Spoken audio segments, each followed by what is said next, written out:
യേശുവിൽ ഏറ്റവും പ്രിയമുള്ള സഹോദരി സഹോദരന്മാരെ, ഉണരുമ്പോൾ തന്നെ അച്ഛനെന്ന് വചനം പങ്കുവയ്ക്കുന്നത് ദൈവത്തിൻ്റെ മറ്റൊരു വാഗ്ദാനമാണ്. നമ്മുടെ വേദനയും നമ്മുടെ ദുഃഖങ്ങളെല്ലാം കാണുന്ന കർത്താവ്, അതിനെക്കുറിച്ച് ശക്തമായ അവബോധമുള്ള കർത്താവ്, എന്നോട് കാരുണ്യം കാണിക്കുന്ന കർത്താവ്, അതൊക്കെയാണ് ഇന്ന് നമ്മൾ ധ്യാനിക്കുന്നത്, പ്രാർത്ഥിക്കുന്നത്. അതിനെ അടിസ്ഥാനമാക്കിയുള്ള വചനഭാഗം പുറപ്പാടിൻ്റെ പുസ്തകം 3-ാം അധ്യായം 7, 8, 9 വാക്യങ്ങളാണ്. വചനം ഇപ്രകാരമാണ് വായിക്കുന്നത്: ഈജിപ്തിലുള്ള എൻ്റെ ജനത്തിൻ്റെ ക്ലേശങ്ങൾ ഞാൻ കണ്ടു, മേൽനോട്ടക്കാരുടെ ക്രൂരത കാരണം അവരിൽ നിന്ന് ഉയർന്നു വരുന്ന രോദനം ഞാൻ കേട്ടു. ദൈവം പറയുന്നതാണ്. വീണ്ടും കർത്താവ് പറയുക, അവിടെ യാതനകൾ ഞാൻ അറിയുന്നു. ഈജിപ്തുകാരുടെ കയ്യിൽ നിന്നും അവരെ മോചിപ്പിക്കുവാനും അവിടെ നിന്ന് ക്ഷേമകരവും വിസ്തൃതവും തേനും പാലും ഒഴുകുന്നുമായ ഒരു ദേശത്തേക്ക് കാനന്യർ, ഹിത്യർ, അമോര്, ഫെരീസർ, ഹിത്യർ, ജബീസർ എന്നിവർ അധിവസിക്കുന്ന സ്ഥലത്തേക്ക് അവർ നയിക്കുവാനാണ് ഞാൻ ഇറങ്ങി വന്നിരിക്കുന്നത്. Praise the Lord, praise the Lord. അപ്പോൾ പ്രിയമുള്ളവരെ, കർത്താവായ ദൈവം ഈ പ്രഭാതത്തിൽ നമ്മോട് പങ്കുവയ്ക്കുന്ന ദൈവത്തിന് വാഗ്ദത്തം എന്താ?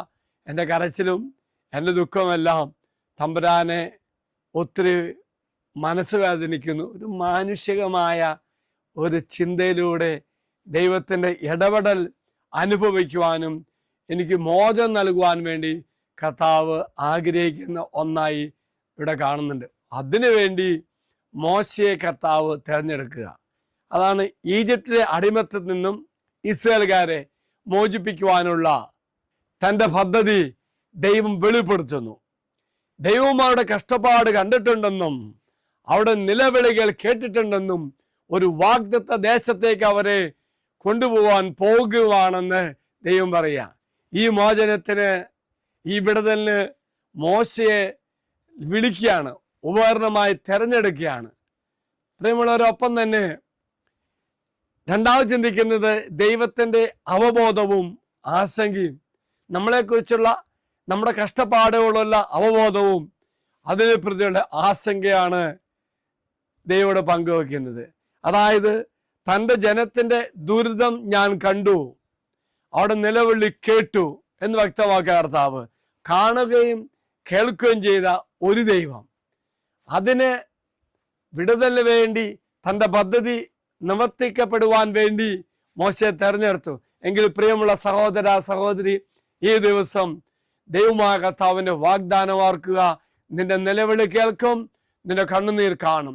ഏതെല്ലാം തരത്തിൽ ആരെല്ലാം ഇന്ന് വ്യത്യസ്ത മേഖലയുടെ കടന്നു പോകുമ്പോൾ ഓർക്കുക, ജോലിക്ക് വേണ്ടിയോ പഠനത്തിന് വേണ്ടിയോ സാമ്പത്തിക മേഖലയ്ക്ക് വേണ്ടിയോ എന്തൊക്കെയാണ് നിന്നെ ഭാരപ്പെടുത്തുന്നത്, നിന്നെ ഭാരപ്പെടുത്തുന്ന നിന്റെ മനസ്സിൻ്റെ ഭാരം കർത്താവ് കാണുകയും നിന്റെ കണ്ണുനീർ കാണുകയും നിന്റെ കരച്ചിൽ കേൾക്കുകയും ചെയ്യുന്ന ദൈവമാണെങ്കിൽ, പ്രിയമുള്ളവരെ, നമ്മുടെ കഷ്ടപ്പാടും നമ്മുടെ വേദനയും നാം മാത്രമല്ല അനുഭവിക്കുന്നത്. ദൈവത്തെ ഭാരപ്പെടുന്ന ഒന്നായിട്ട് കർത്താവ് പങ്കുവച്ചില്ലേ, ദൈവം പങ്കുവച്ചില്ലേ? എങ്കിലും ഓർക്കുക, ദൈവസന്നിധിയിലേക്ക് ഞാൻ സമർപ്പിക്കുമ്പോൾ തന്നെ അതിനു മുന്നേ തന്നെ കർത്താവ് അത് കാണുകയും കേൾക്കുകയും ചെയ്യും.